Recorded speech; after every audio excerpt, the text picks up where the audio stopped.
Everyone, and welcome to Grand Rounds. My name is Tom Farden. I'm the chair of Grand Rounds.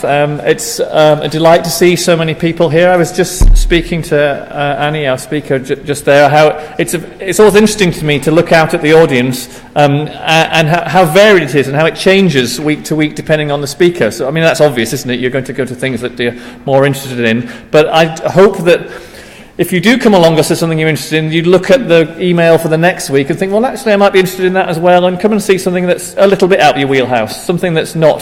So for me, anything outside the thoracic cavity is completely, I've no idea, but those are the most interesting things, particularly the ones below the diaphragm. And we are going to speak a lot about things below the diaphragm today, where Annie Anderson is going to talk to us about obesity and cancer. But first, you'll wonder why Lynn is stood next to me as an ornament. She has got to steal a couple of minutes to talk about the undergraduate curriculum and an away day that's coming up. So, Lynn? Thank you. I'm just here very briefly to remind people, hopefully it is a reminder, and you have had an invite for everyone who's involved in teaching within the medical school, that the medical school are currently undergoing a big curriculum review and potential redesign. There is an away day on the 27th of February in whom everybody is invited that's involved in teaching and who we would love to actively encourage as many people, particularly clinicians who are teaching within the medical school, to come along as possible. It's at West Park, 27th of February. Hopefully somewhere in your many emails there is an invite there. It is the chance to help set the agenda for the curriculum redesign. So a lot of the information gathering about what currently works, what currently doesn't, has already been done. But this is the away date in which the agenda for rewriting or redesigning many aspects of the curriculum will be done. And so if you're interested in doing that, then it would be great to see you there. And if you could email Cara Knight, the undergraduate manager, or Ellie Hoddersall, just to let them know that you're coming along, either for the whole day or the half day, so that we can really get as many voices, opinions, invested people as possible in this process. That's great. Thank you. Thanks very much, Lynn. So Grand Rounds aims to be a multidisciplinary, multifaceted programme where we have a variety of different speakers, some invited, some local talent, and we have actually an awful lot of local expertise, internationally renowned expertise in areas around the hospital, and some people that you perhaps don't see as frequently as other people. And we're very lucky to have Professor Annie Anderson as one of those individuals, and she is Professor of Nutrition here at the University of Dundee. She's worked widely across the country and is an international expert in the area of obesity, and particularly with its relation to cancer. And she's one of the few people who writes back to me when I send out my mad email to you every week with various suggestions of what to do and perhaps what not to do. So I'm very pleased. It's great to have some interaction, so thank you, reader. I shall shut up and sit down and welcome Annie Anderson, who's going to talk about obesity and cancer.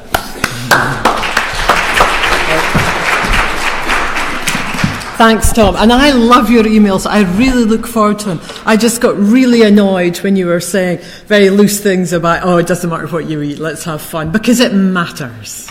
And so, of course, Tom asked me to come and speak to you about why it matters. And this is just one window on why obesity matters. And I'm going to talk today about obesity and cancer. There could be a totally separate presentation on diabetes, on cardiovascular disease, and a whole lot of other conditions. In fact, it's hard to think of a condition that obesity will not impact upon.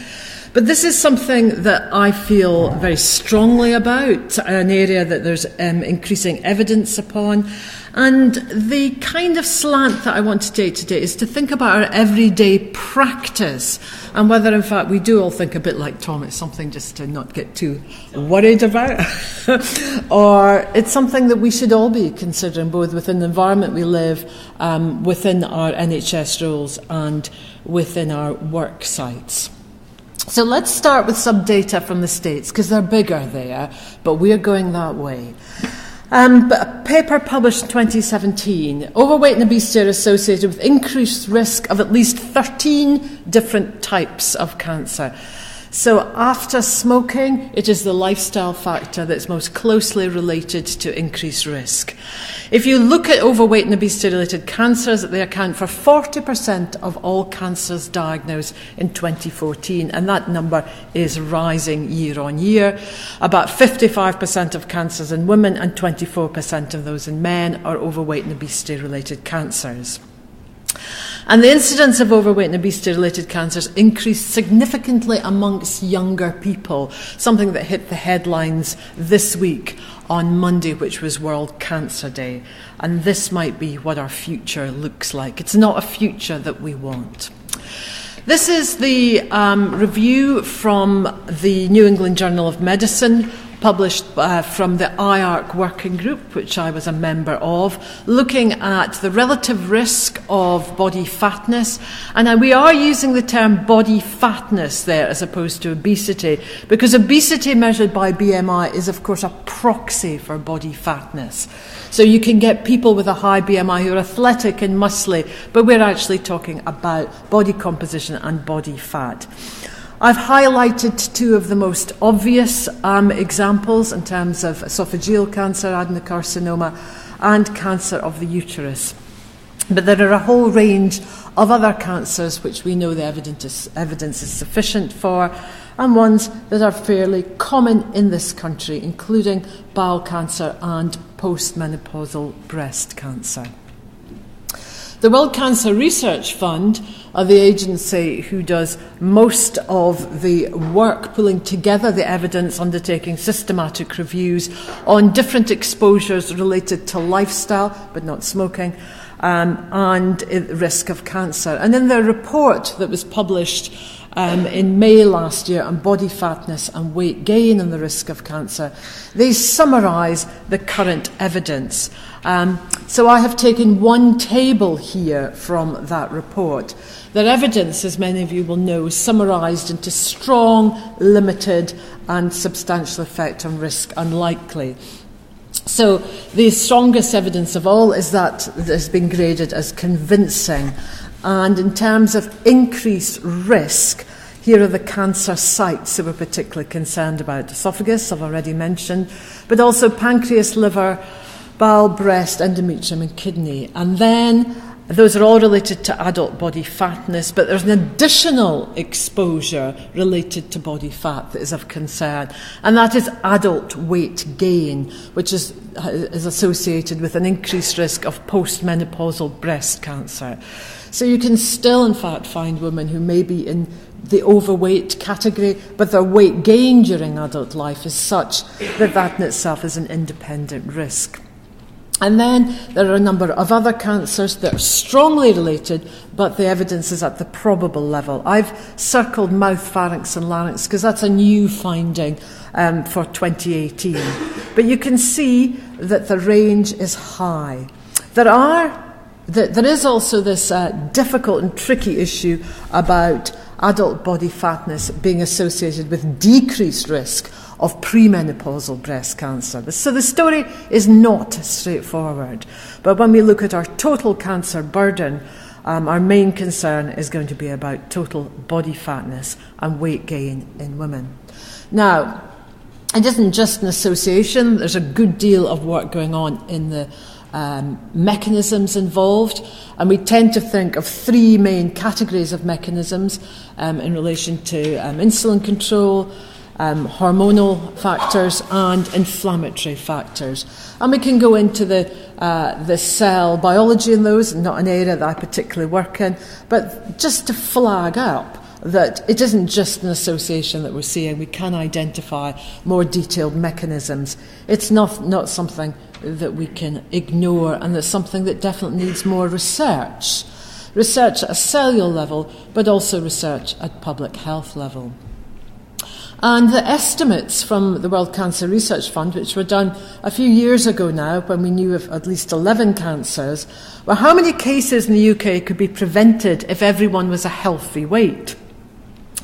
And it's only 24,000 cases that are worth thinking about. And again, we have all these sites that I've already mentioned. I've flagged up there liver cancer, because when you ask most people what they think lifestyle and liver cancer is related to, they'll immediately say alcohol, which of course is related. But in fact, body fatness is even more highly related. Endometrial cancer, of course, is the one that stands out.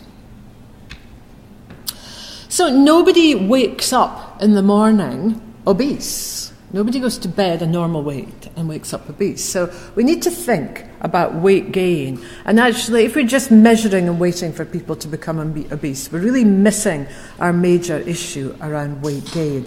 And this, of course, is illustrated by what happens in postmenopausal breast cancer risk. And this is old data now. And the increase of postmenopausal breast cancer with weight gain in adulthood. You can tell it's old data because it's in stones and pounds. But I thought there might be another interesting metric to look at this data to make it a bit more meaningful for us. This is a paper that came out quite recently, an association of skirt size and postmenopausal breast cancer risk. Now, I reckon that most women in the room probably know their skirt size, their dress size. And what we see here is risk by change in skirt size per 10 years. So when we say nothing, 0.5 by 1, that's equivalent going up from a size 12 to a size 14 would be the increased risk of one change in skirt size.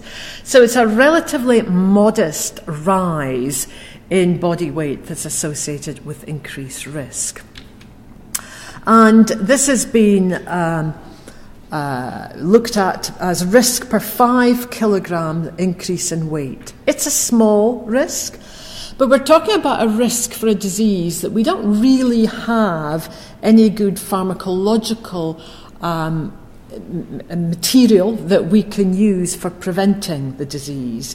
So we have evidence there that might actually be beneficial in prevention, but how are we going to use that? And I guess the other thing that we need to think of is that if risk increases with weight gain, does it decrease with weight loss? Now, of course, in cancer, we have to be very careful to be clear that we're talking about intentional weight loss, because cancer has for a long time been associated with weight loss as part of the pathology of the disease. But here, we're talking about intentional weight loss and cancer risk. Again, old data. One of the first studies to report, an American study of breast cancer risk with weight change after menopause. So this is interesting in two aspects. One is that it's relatively modest amount of weight loss, so even losing as little as 2 to 5 kilograms, it seems to decrease relative risk. But also importantly, it's postmenopausal.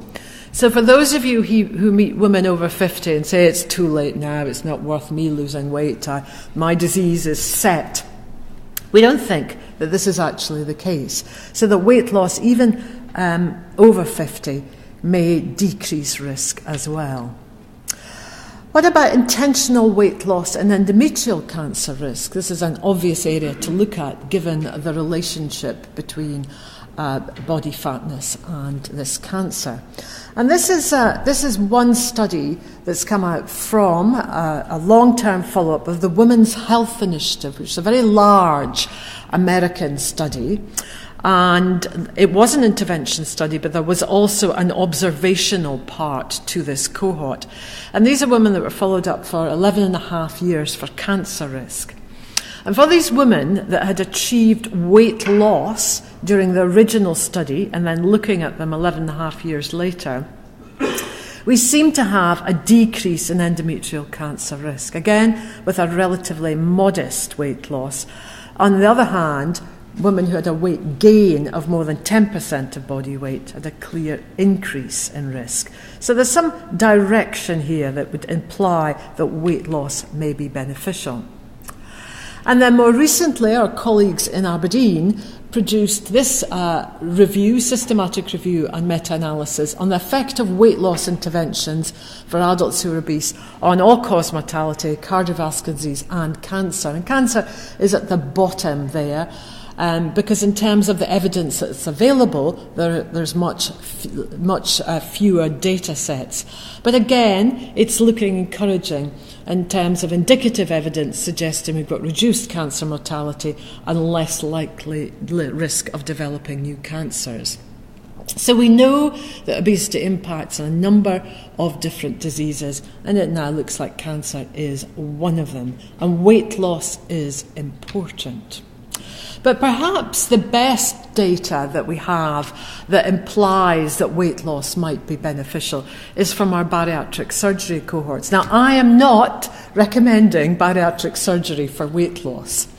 I'm simply using this as an illustration to show here's a case where we can put together the data that we have on body weight loss, which of course is fairly spectacular, and look at the follow-up and cancer risk reduction. And there's an increasing number of these cohorts, and they are cohorts that have been identified that look like weight loss, particularly in women, would be beneficial in terms of reduced cancer risk. And this is an example of one paper of a number that are coming out, and the sort of ratios that we're seeing for reduction in postmenopausal breast cancer and endometrial cancer. Of course, what we don't have are randomised controlled trials, because we'd have to have very large sample sizes followed up for a large number of years. So this is the best sort of data that we have, but what we can see is where there's been large amounts of weight loss, there's really very large, significant reductions. Where we've got some modest weight loss, the direction appears to be beneficial. And increasingly what we see is that our lifestyle, obesity is one part of lifestyle that impacts on cancer risk. We need to think of lifestyle risk as a package, really. Now, the thing about obesity is that it is a reflection of both our diet, our quality of diet, our caloric intake, and our physical activity. But other lifestyle factors include alcohol and include smoking. And if you put together a whole package of those, if we're really serious about cancer prevention, then the best way to look at it is if you look at the number of recommendations that people can follow, so diet, physical activity, obesity, alcohol, then the risk is really very significant in decreasing. Now, cancer is important for many reasons. The treatments, and I know we've got oncologists in the room. I don't think there's anybody who's been diagnosed with cancer that doesn't wish it could have been prevented. We all, I think, at one point or another have probably put money into cancer research. Some of us work in cancer research. But how much of that money goes into research and how we can make the evidence on prevention actually happen? How can we change people's behaviour, whether that's through public health and policy aspects or through individual approaches? We have a lot to gain, and yet somehow this evidence doesn't quite come through into practice. And I'm going to warn you now in the next section that this section contains bad language. Now, it's not my bad language. I'm going to cite other people's bad language. But I think this is important. I think it's important for the practitioners in the room. So, there's been a lot said in the press about cancer, and I'm sure many of you will be familiar with this. Most types of cancer are largely down to bad luck, lifestyles, or genes. Isn't genes everything these days? We're almost given up talking about lifestyle. Cancer's down to bad luck. And in some of our work, when we've asked people, in this instance is from our original Actwell study, about what they might think about getting information about reducing breast cancer risk when they're going through screening, people would say, well, lifestyle factors play a role, but it's hard to understand that link. People are confused. How can alcohol or obesity impact on breast cancer? It doesn't sort of make sense. And here we go again. It's the same three things. Government's always hitting you with it. Heard the message before. And people are really sceptical there's a lot of people overweight, have a drink and smoke to live to be in their 90s. When I do public lectures, I can be guaranteed that somebody will come up with that. And they'll cite this sort of lady. Yes, she's lighting her cigarette on her 100th birthday candle. And yeah, there are people who can do that, but there are an awful lot of people who don't. And when we come to trying to understand how to change behaviour, we have a very good model in what's happened with tobacco control. And we could argue that 30 years ago, that the way that we started to shift people's attitudes towards smoking is by trying to advocate and inform, educate people about the links between smoking and poor health. So there's lots of campaigns, counselling programmes, widespread information, particularly getting physicians on board and getting that smoking message through. And the theory is that once enough people know about that and once enough people are on board, then people start to shift and you move towards getting a more health-promoting society. People don't want to be associated with smoking. They don't want that around. And then maybe if governments think they're still going to be popular by putting in smoking cessation work through limiting marketing, limiting regulation, smoking in public places, then they'll go for it. But governments aren't going to act on things if they're going to be put out of government. So it's very important that we work through these approaches to be able to really create a health-promoting society. And in terms of campaigns, there's been a lot of work to try and increase awareness about obesity and cancer. And these campaigns have a role. They provide information about our knowledge and they can help, in many cases, improve our skills and ways to become more physically active, how to eat better, how to avoid extra calories. They can help to influence culture, beliefs and norms and frame our public understanding and opinion. And I have that sense that people are starting to say now, no, actually we don't want extra food at receptions. Why are we always being given? What is the norm? And we're starting to see changes. And it's those changes that we think can help generate support for public healthy policy for governments. CRUK have published some work to show that public awareness of the increased cancer risk caused by being overweight isn't that well known. About 3 in 4 people do not think that cancer could result from being overweight or obese. So their argument is we've got a long way to go in our programmes around that.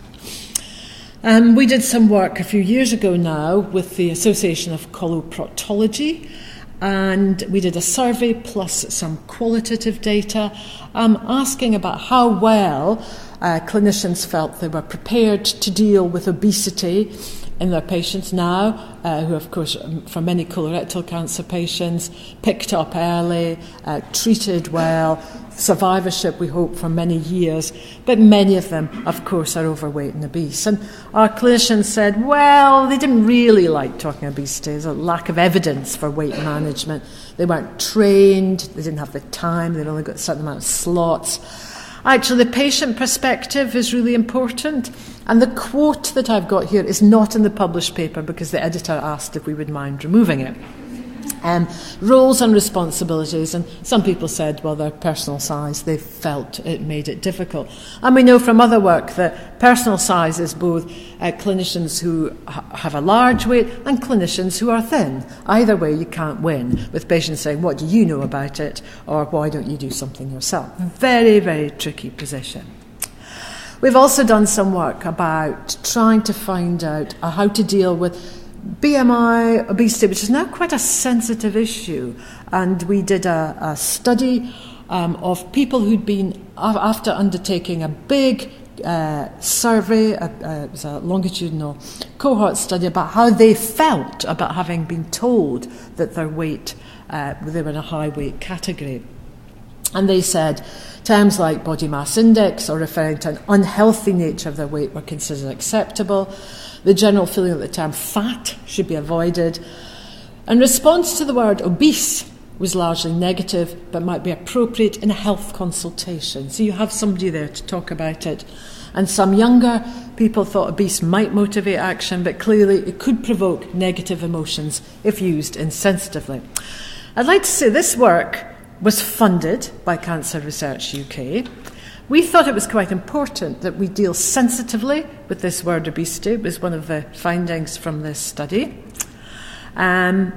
We said that most people interviewed accepted it was appropriate for health professionals to discuss weight with patients. There was variation in the response to terminology. There was no one-fits-all to discussing weight status, so a bit of caution there. And that health professionals use their knowledge to select terms that are most likely to be acceptable and with most potential to motivate. And so one of the issues that we see in clinical practice is this dilemma between a duty of care to share our knowledge about the risks of obesity, both for disease causation and disease management, or whether in fact it's better just to keep quiet because it might provoke guilt in the patient, it might stigmatise, it's too sensitive, and it might have unintended consequences, particularly around mental health. We recognise this. But in smoking, we didn't really shy away from some very hard-hitting adverts about tobacco. And that, as one part of a campaign leading on to a whole lot of other work, has been successful in reducing tobacco use in this country. In Australia, they've had now some long-running campaigns around weight called Live Lighter, very much from a biology, the grabbable gut outside and means toxic fat inside. So they're really getting to the nub of the matter. But this was a poster campaign headed up by Cancer Research UK last year. And when I first saw it, I thought, it would be obesity is a cause of cancer. And there was something about it that I didn't like, because, of course, I remembered the work that they had funded, that we had published, saying obesity is not a term that everybody likes.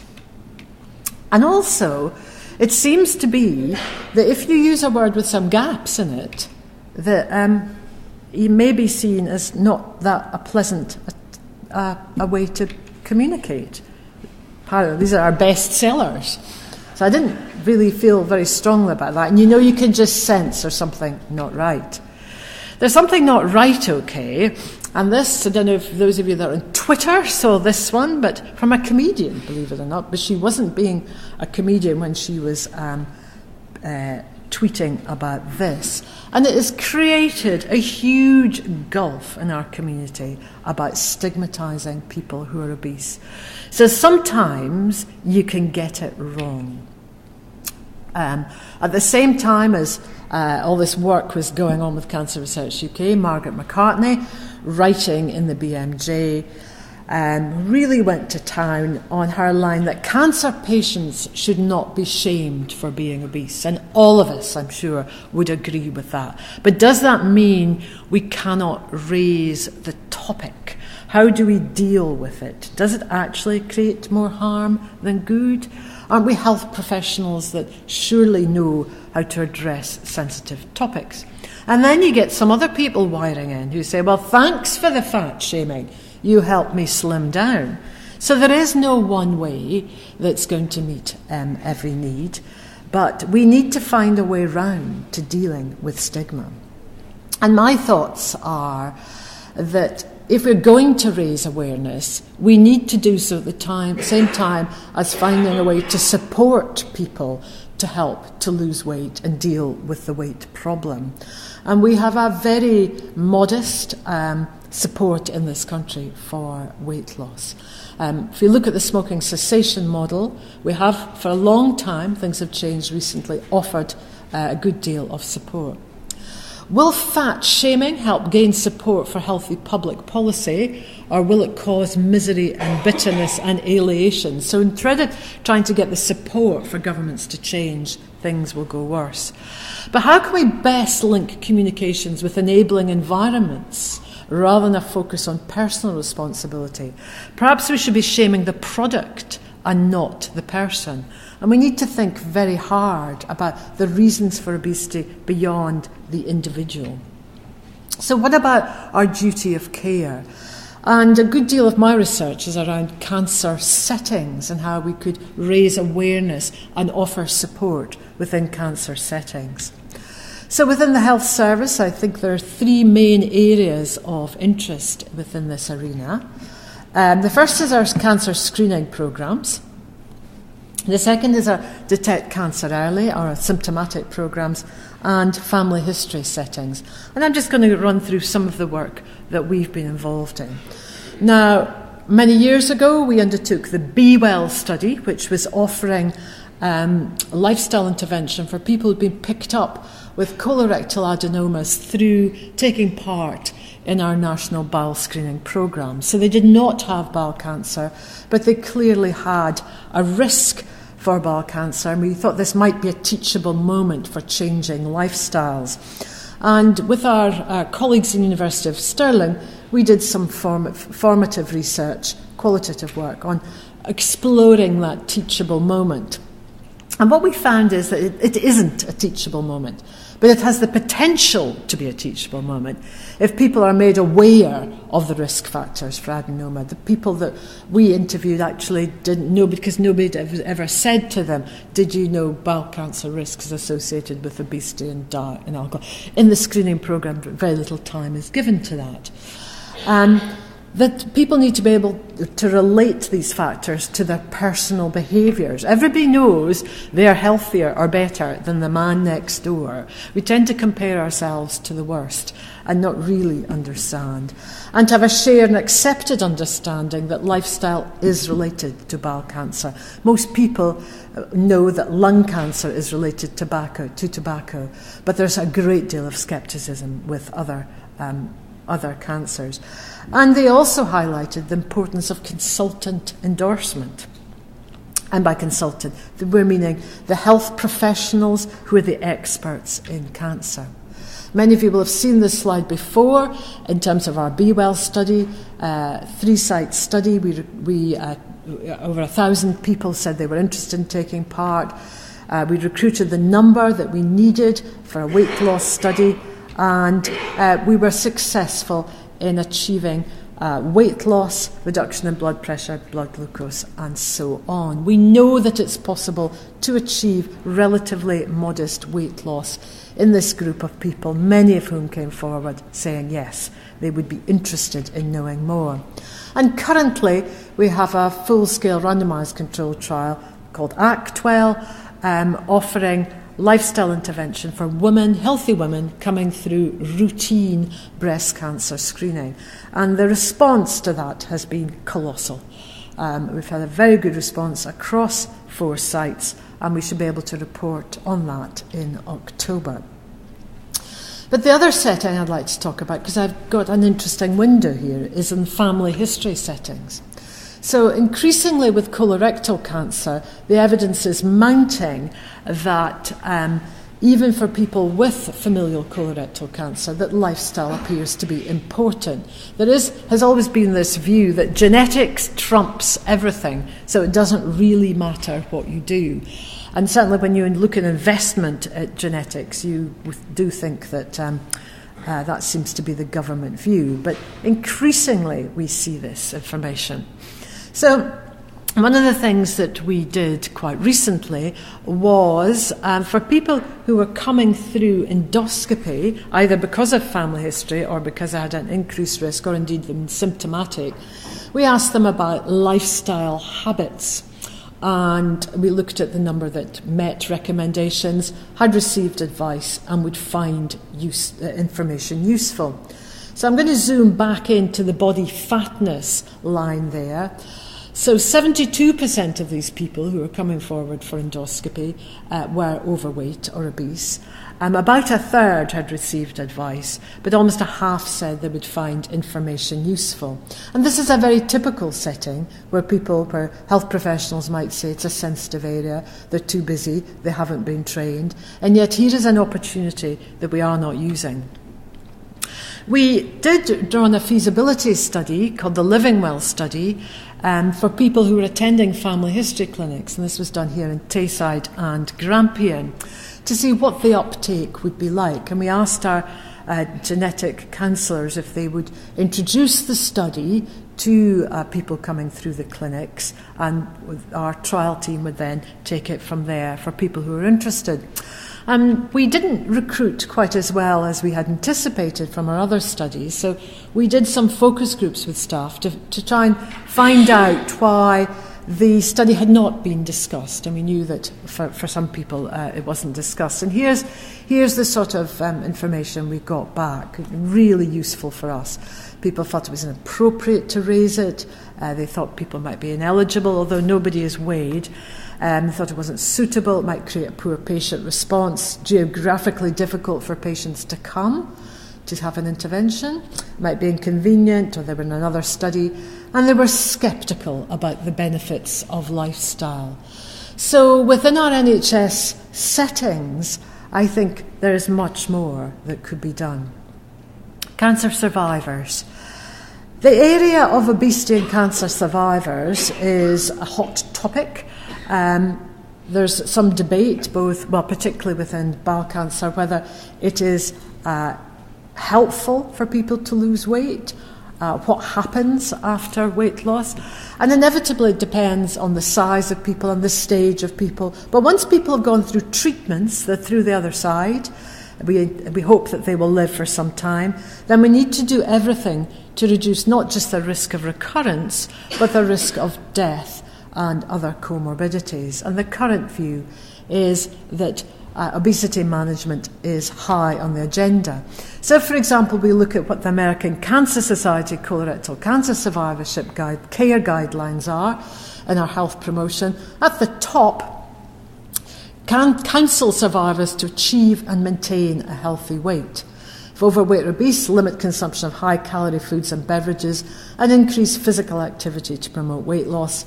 Weight management is considered a priority standard of care. And weight management might go in both directions. It might be weight management to reduce excess body weight, but for people who have lost weight, people may need to increase. And then for physical activity, diet, and so on. The ESPIN, that's the European Society Guidelines on Nutrition and Cancer, strength of recommendation strong. In cancer survivors, we recommend to maintain a healthy weight and a healthy lifestyle. So there's lots of guidelines coming out saying this is what we should be doing with cancer survivors, but we're not yet seeing it in practice. So in conclusion, obesity is associated with at least 13 cancers. Weight management impacts on cancer occurrence, and we think on recurrence. There is a duty of care to raise current evidence on reducing cancer risk to the public. We need to do it sensitively. We need to recognise that no one size fits all, and support is needed beyond just telling people. And I think that we have work to do on training of NHS gatekeepers. Thank you.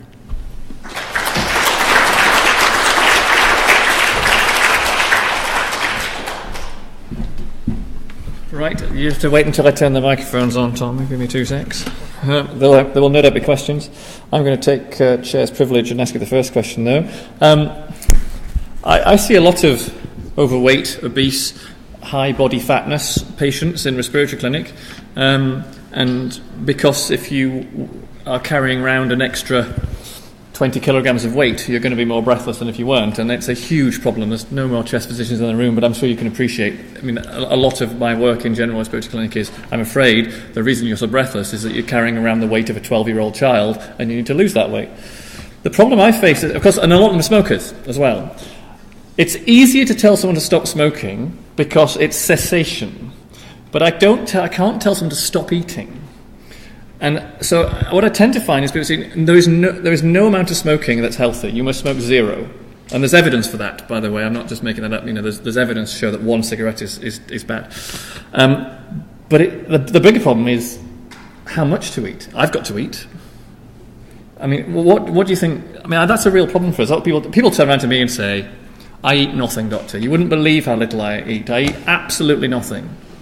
To which I say, well, eat half of that. Seriously, take your plate, half of it away, and eat the rest tomorrow. But But it's a challenge for us. What are your thoughts on the fact it's not eating cessation? It's a thing we have to do. And I'll go to Tom. Poor Tom, he doesn't look that old, but he's clearly missed out on the training that we give our undergraduate medical students, which is about what a healthy, balanced diet looks like. And I'd like to think that all our health professionals now get some training. But we do, of course, have dietitians and a dietetic service that people can be referred to. So please don't think you're alone out there. If you find that you're not skilled in dealing with weight loss, there are others in the service that can help. So, Annie, thanks for that. About 10 or more years ago, I was involved with a study of diabetes, drugs and cancer. And there was a whole bunch of cancer epidemiologists involved with the study. And I had a devil of a job actually getting them to take body mass index seriously as a causative factor. And they were all pretty lukewarm about it then. But nowadays it's all over the papers, it's on television. Did we not know then, or is it a recent thing? Or how did it take us so long to discover it? Okay, I think that's a really good question. I mentioned World Cancer Research Fund report that came out last year. That's their third expert report. Their second expert report, which came out in 2007, had already flagged obesity. 2007. Their previous one in 1997 had raised it. You know, one of the issues about obesity is, of course, there are a lot of vested interests that don't necessarily want us working in the area of obesity. Tom sort of alluded to this. It's really difficult. We need to eat. So we need to find a way where apparently we can eat everything and still be happy. And it doesn't quite work like that.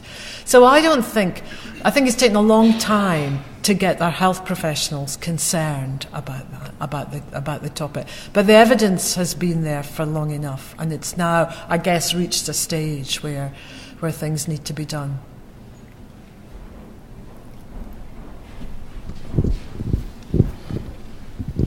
Thanks. Really interesting talk. I wanted to ask a bit more about the causality. So obviously the epidemiological evidence that you've presented is really strong, that there is an association between higher weight and higher incidence of cancer. And you've shown that if you lose weight, your rate of cancer seems to reduce. But in terms of causality, is it the obesity causing the cancer, or could there be some other confounding factor? Has anybody used Mendelian randomization as a genetic model to try and address that question? Because clearly, if we're going to really put, pressure on society to lose weight, we need to be absolutely certain that it's causal and not just one of the other special things that might make you able to lose weight. Because people that lose weight are, from all our clinical experience, they are different from people who really can't lose weight. Yeah. In the question of Mendelian randomization, there's quite a lot now being published from the Bristol group using biobank data.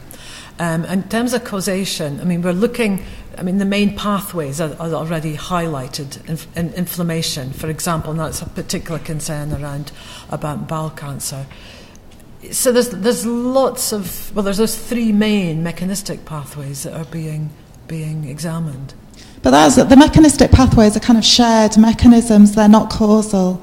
So, you might become obese in parallel with having cancer, and that doesn't mean it's the obesity causing the cancer. And I think that is very important to differentiate. Yeah, I think that needs to be demonstrated. But the weight loss is a good one. I totally agree, but it could still be in parallel. I'm thinking about eczema and asthma. They go in parallel. It's not the eczema causing the asthma, it's not the asthma causing the eczema, but if you improve food allergy, it can improve both. So, Annie, how important or even counterproductive do you think this aspect of shaming cancer patients is with regard to body weight? And I'm asked because I see a lot of patients with esophageal cancer. Many of them are overweight, and having built up a relationship with them so that you can talk to them about how the diagnosis and the horrendous treatment you're going to put them through, when they then ask you, but doctor, what's caused this? It's really hard to say to them, it's because your BMI's 35. and you made that point. So I think this is a big issue, and clearly the message to lose weight to prevent cancer is a valid one.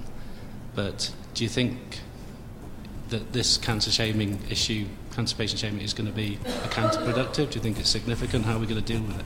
Yeah, I definitely do. But I think my own thought is that if you're moving forward, if you're looking for patients with survivorship, then you don't want to look what's happened before. You want to look at a future.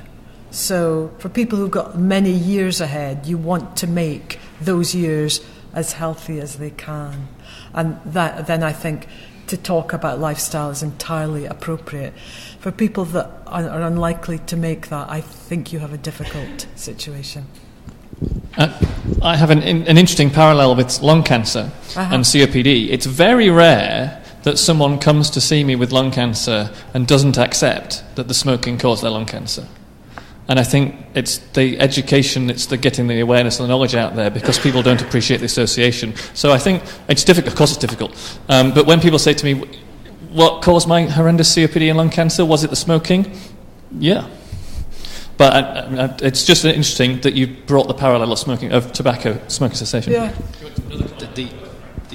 The one thing I was going to say was, do you think it's too late in the oncology clinic? And I'm asking that because many of my colleagues in oncology would be of that opinion, and you alluded to that at the end.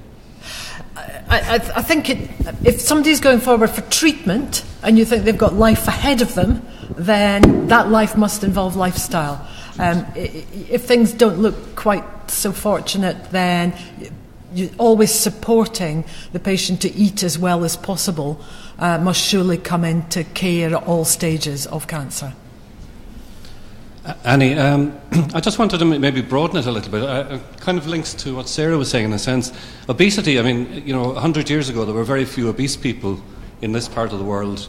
There were none in Africa. Now it's becoming a big problem everywhere. So can we get people around it in some ways by looking at it as we've talked about diet, we haven't spoken much about exercise. In a world that's changing very rapidly with climate change, the need for more sustainable policies for travel and so on. Can we get a big society push where cancer is part of that? I know it sounds very vague and holistic, but actually I feel very strongly that these are all markers in a way of where we've gone wrong as a society. We do sit around too much. We eat too much because we're bored, because we're fed up. That makes us eat more. And we don't get out and about, and we're ruining the environment. And, just rather than blaming people, blame society and say this is a challenge we all have to face together. I think there's a huge move to try and do that. Just look at the Lancet Global Eat study that came out the other week. That's very much taking a climate change approach to looking at a healthy diet.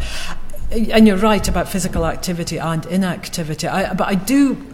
Forgive me for saying this because I'm sure I've said it to you before, but just in terms of the physical activity bit, let me be clear that the main factor in obesity is diet, and physical activity is a component, but the most important part is calorie in. So if the typical studies, you give somebody the physical activity, somebody the diet, and you give somebody the one group both, it's both that's going to make a difference. The people lose weight, it's physical activity. And I want to say this because so many people I meet focus on physical activity as the kind of way to reduce everything. But your point you're making is much more, let's not just think about personal health, but let's think about global health. And I think that's absolutely right. I can testify to the exercise part of it. You sit on a turbo trainer for an hour and burn off 1.5 slices of pizza, and then tomorrow I'll eat an entire Domino's large sizzler. So, it's a tough world. Right. Okay. I'm going to bring things to a close. That's fantastic and great questions, very stimulating. Can I just tell you about what's coming up in Grand Rounds? As soon as there's new faces here, Frank's leaving. He doesn't want to hear about next week. Oh, bye then. He's going to lung cancer MDT, so we've got to let him off. So next week is LGBT plus month, and every year at Grand Rounds we offer one of our Grand Rounds to the LGBT committee and community. And this year we're very pleased to have Michael Ung, who's one of the plastic surgeons, going to come and speak about gender reassignment surgery. He promises there's no gory pictures. I suspect there probably are some gory pictures. It's just his threshold for what is gory. But I have had a glimpse of his talk. It's very interesting, talking about the actual surgery that happens, the process of building up to that surgery and what happens afterwards. So please do think about coming along next week. And apart from that, another round of applause. Thank you to Professor Annie Jensen.